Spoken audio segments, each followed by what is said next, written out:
My study is about the therapy of metastatic colorectal cancer with MSI or dMMR status. It's 5% of metastatic colorectal cancer. It's Lynch syndrome or sporadic MSI, and it is a very particular categories of patients with carcinomatogenesis very particular, and with the fact that MSI and dMMR status is a predictive factor of immune checkpoint inhibitor.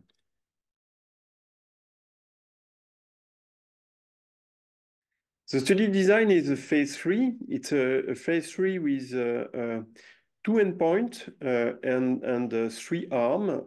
The arms are Nivo plus ipilimumab, nivolumab alone, and chemo plus cetuximab or bevacizumab. The first primary endpoint presented at ASCO this year was a comparison in first line between nivolumab plus ipilimumab versus chemotherapy.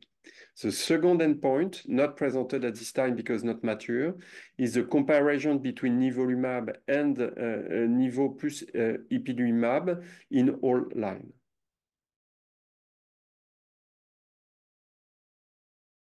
The results are the fact that the study met its primary endpoint, demonstrating statistically and clinically meaningful improvement in PFS by nivo plus epi versus chemo.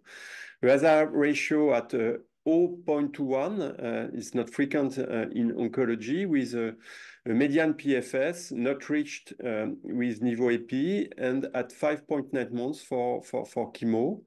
There was a very early separation of PFS curve starting at approximately 3 months, and the PFS at 2 years was 72% for nivo epi and 14% for chemo. The primary analysis was done on centrally confirmed MSI dMMR. It's not the intent to treat population for the intent to treat, but it was the endpoint, the primary endpoint. For the intent to treat population, the hazard ratio is at 0.32.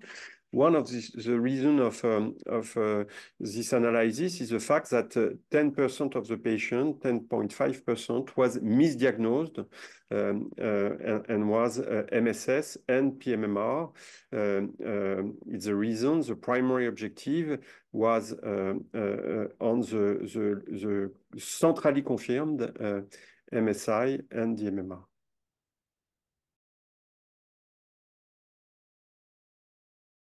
In the past, and it was recent, but the pembrolizumab is a standard of care in first-line dMMR MSI metastatic colorectal cancer.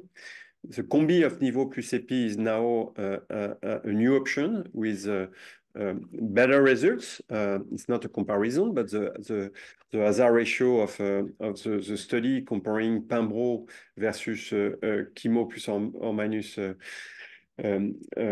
targeted therapy was at 0.6.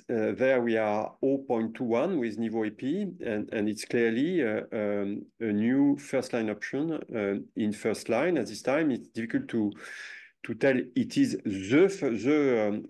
the only option. We have 2 options, and we have now to determine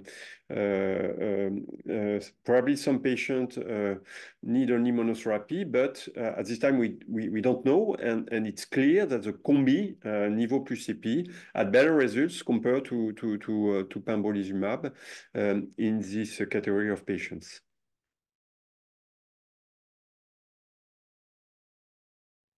I will add the fact that this therapy had some toxicity.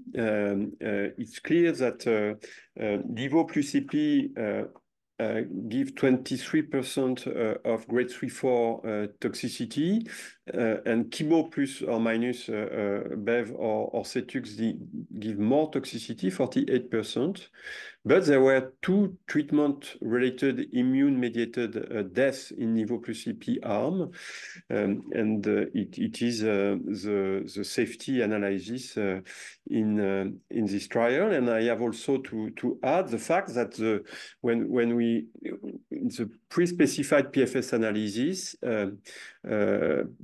by baseline characteristic, all subgroups benefit of the combi versus chemo, including liver metastasis, lung metastasis, RES status, and also peritoneal carcinomatosis.